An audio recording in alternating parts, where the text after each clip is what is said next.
Dragon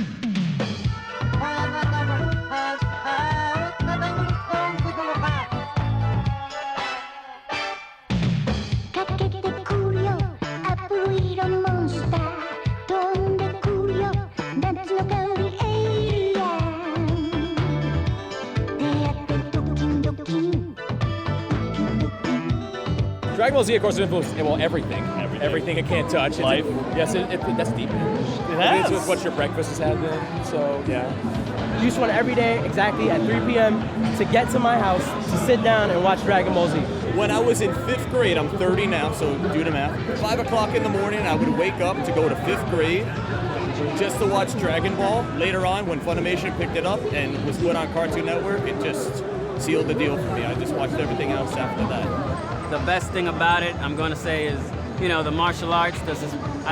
First time I saw Kid Goku turn into gorilla, it was just like, oh man, I wish I could do that. Dragon Ball Z with me, I first saw it on Cartoon Network when they did that whole anime stream, and that's when I got first introduced to Dragon Ball Z. For me, I kind of like the girls, just because they can kick butt too, and it's nice to see them get their dues in on the show as well. For me, it has to be Christopher, the voice of Vegeta. That dude, hands down, is the best. It was Dragon Ball Z was my first favorite show until I realized there's other anime out there. But the guy who was Vegeta, because he was on a bunch of other different shows, I always noticed his voice directly. So I don't know his name per se, but whoever you are, and the voice of Vegeta, you are a great voice actor because I hear it everywhere and it's very distinct. So great job on that one. Christopher Sabat, you blow my mind. Yeah. You are everybody at the same time, and you do so much. Without you, I don't know what Dragon Ball Z would be, because you literally are everybody. So to explain, I know that people joke about me being the voice of Dragon Ball Z, and that's true, obviously, because I'm pretty amazing. But truth of the matter is, dude, I was like a guy in college that got this job working for Funimation, and I remember the meeting where I sat down with Barry. He was like, Chris, we're gonna offer you, now there's more to the story, but I remember the day when I sat down, he's like, we're gonna offer you a job here, full-time, $20,000 a year. Do you want it? I'm like, let me see. Okay, in college, working on my degree, can take this job, making $20,000 a year, working on a Japanese cartoon, which I didn't even know what it was at the time. I'll take it, yes. So Funimation was like pretty low budget then, because it's expensive to record. Believe it or not, it's expensive to record voices, and to record an anime, which takes even longer to record than, say, something prelay like South Park or The Simpsons, where all the actors come into one place. It takes so long to dub something that if you paid actors a ton of money per hour to dub anime, Funimation would have been broke before they finished one episode. So remember, they didn't have a lot of money to hire a lot of actors, and when we were casting Dragon Ball Z, we didn't have a large actor pool at the beginning. I think there were 11 people on our cast list from that first year. There were like 11 people is all we could find that were willing to work for the rates that Funimation was willing to pay at that time. And so whenever there were new roles that would come up and we were auditioning, I remember them going, well, Chris, you want to give it a shot? Yeah. And to them, I was sort of a free voice. And to me, I was saving myself time because it was really hard to find people that would work at the rates that Funimation was paying. So I didn't realize the impact that doing so many voices would have on my life and on the show. And I really didn't have much of a choice in the matter. Like when your boss says, you're that green guy, Piccolo, and you're that guy with the spiky hair, Vegeta, and you're that guy, Yamcha, and oh, well, that guy's got a low voice, why don't you do, Gaz and Mez and all these other characters? You don't argue. And granted, I paid my dues, because back in those early days, we had to scream and scream and scream and scream for hours on end, and doing all those voices was extremely taxing. I sometimes get a little defensive, and I do joke at conventions and in public and in restaurants and at grocery stores or anyone I could talk to that might ever talk to me about Dragon Ball Z without laughing at me, I didn't cast myself on that for any sort of vanity whatsoever, because I didn't know that Dragon Ball Z was going to be such a huge success. To me, I didn't know much about the show at all, and so I just didn't understand the impact that would ultimately have. People kind of joked with me about it. Now, granted, once we started getting good cast members, like, Eric Vale came in, then Chuck Huber, we found him, and then we found Laura Bailey and Meredith McCoy, and all these good people, and Kent Williams started coming up. Then all of a sudden, like, the Android saga is really when the great casting started happening. Not to say that any of the original cast was bad or substandard in any way, but that's when people started discovering, oh, Dragon Ball Z's on TV. That's when people started recommending actors to us. That's when people were kind of interested in working for Funimation. So it got a lot more interesting during the Android saga as far as casting was concerned. I saw Dragon Ball when I was little. I was maybe 5 or 6 years old. My first impression was that it was awesome because at the time I was really into Power Rangers, and I thought that it just blew Power Rangers out of the water. I loved it. I loved the action. I loved the characters were unique to me because anime wasn't something that I was familiar with. So it definitely was my first introduction to sort of that sort of animation. I have a very hard time taking myself or anything seriously, for that matter, but I do feel like I was there making a show that magically became popular. I don't honestly think I had, or any of us really, had anything to do with Dragon Ball Z's success. And I think Dragon Ball Z it just has some sort of magical visual drug in it that makes people like it. Because it wouldn't matter what we did to Dragon Ball Z. In fact, if you look at it, especially those original that first season or two, those are some pretty sketchy dubs. Like in today's standards, like compared to what we do now, like they're kind of something we chuckle at because we were so new, it was so foreign to us in many senses of the word that I don't know. I think I was very, very lucky to have been at the right place at the right time and just did what we thought was right to try and get a show on American television in the early 90s. We weren't thinking of the anime fan. There weren't conventions that we were going to back then. Funimation wasn't active in that. I didn't even hardly know they existed. There was no internet that you could go find fan subs on very easily. That you couldn't find, there wasn't a Wikipedia that had all of this Dragon Ball Z data. All we had were these old boxes that were being shipped over on a boat from Japan that had a bunch of random stuff in it with these posters, and we were looking at them and like, who's that? That's Goku. But I thought Goku had black hair. Oh no, Goku's this is later, I think. This is Goku with blonde hair. Okay, so this one's Goku. No, that's Gohan. No, I thought Gohan was a small one. No, well, it's when he's larger. Well, who's that? Well, that's Gohan too. But I thought he had brown hair. Well, he has yellow hair too eventually. Like, okay, so this one's Gohan.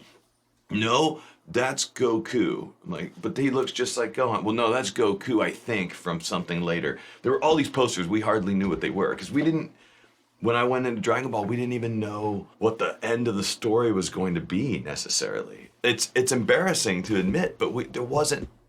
Who were we gonna ask? Like, Funimation wasn't really tied into the hardcore anime community at that time. In fact, I think if I'd asked anybody at that time to help me, they wouldn't have helped, because anime people did not like Funimation back then. I mean, it's a reality, and I can understand why, because Funimation was commercializing something that they loved. And just like anyone, like even me or anyone out there who likes something that they consider cool, and then the minute it's commercialized, it's just not cool anymore. And And so I guess that's what Funimation was trying to do, and that was our only goal, is to try and make sure that it got on TV. And for better or worse, whether you like Dragon Ball Z or not, or whether you think Funimation destroyed it or not, Funimation did take Dragon Ball Z and they got it on the air, and it opened the door to a lot of people finding out about anime. And so you may not like Dragon Ball Z specifically, there's a good chance that you might possibly owe your love of anime to Dragon Ball Z. Whether it was you, or it was your older brother, or your older sister, or whether it was that friend of yours who introduced somebody, at some point somebody watched Dragon Ball Z and said, oh, this stuff's from Japan? No, let me check this stuff out. When I was a kid, I would, with my VHS, I would record episodes of Dragon Ball and Dragon Ball Z, and I would build a fort, and I had a portable TV, and I would always put it in, and I would watch episodes that I've recorded that week. So it's like, growing up, I always wanted to do something Dragon Ball Z related. Because it's over 9,000, duh. That's why it's lasted so long. It's over 9,000. But at conventions, it's definitely, over the years, you've seen multiple people who were like, started out with Dragon Ball Z, watching it in the mornings, and then found out this wonderful world of anime. There's more than just Dragon Ball Z, and came out to this. But their love for Dragon Ball Z never dropped, never faltered. I've seen at least 3 Goku cosplays come by like that. Yeah, you're never too old for Dragon Ball Z. You're never too old for Dragon Ball Z, at all, even if you're starting new along those lines. Going back to my first audition at Funimation, it was very informal. I remember it was just reading on a microphone that was sitting in a room, and there was like 4 dudes. I think it was Barry Watson and Moses Vega and possibly Byron Watson. Byron was Barry's brother. And I don't even think Daniel Mancia worked there at the time yet. It was a small group of people, and we were just reading off of a character sign. And they were recording your audition on cassette. That's basically all it was. The auditions were funny. I remember my first audition was for Sleeping Princess and Devil's Castle, which was different than the auditions for Dragon Ball Z, because this was for a Dragon Ball feature. It was kind of Funimation's first test to see if they were able to dub DBZ in the US. So I remember that was extremely informal, and I think I made like $11 an hour or something dubbing that movie. I mean, it was a seriously crazy low budget test. I think we were lucky that we even got paid to do it. So I auditioned for Funimation. We worked on that movie that took about like 2 or 3 sessions or something like that, because I was cast as Yamcha and as a character Igor, which is a little, I don't know, it was kind of a Dracula's castle type of thing, so he was a little underling.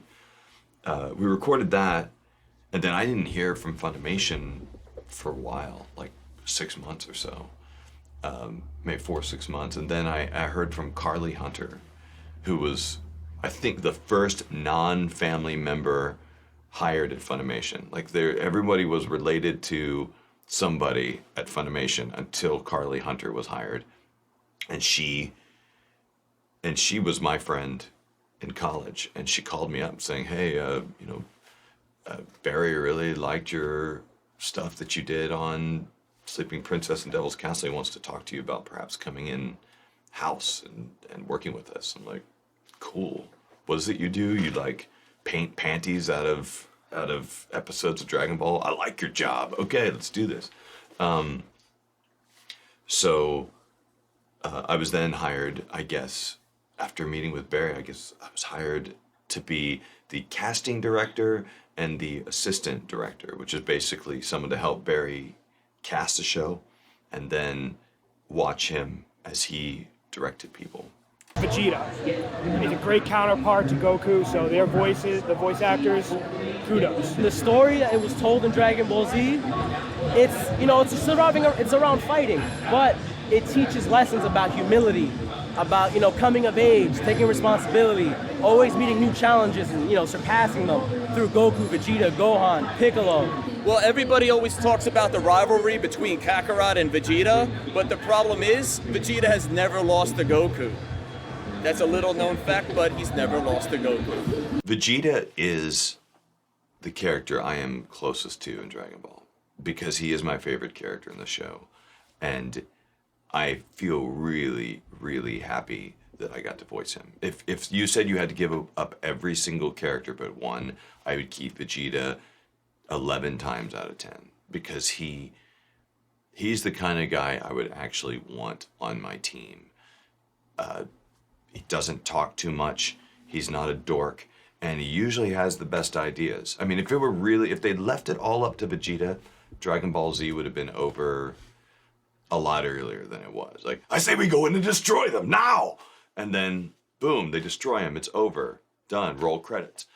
Dragon Soul.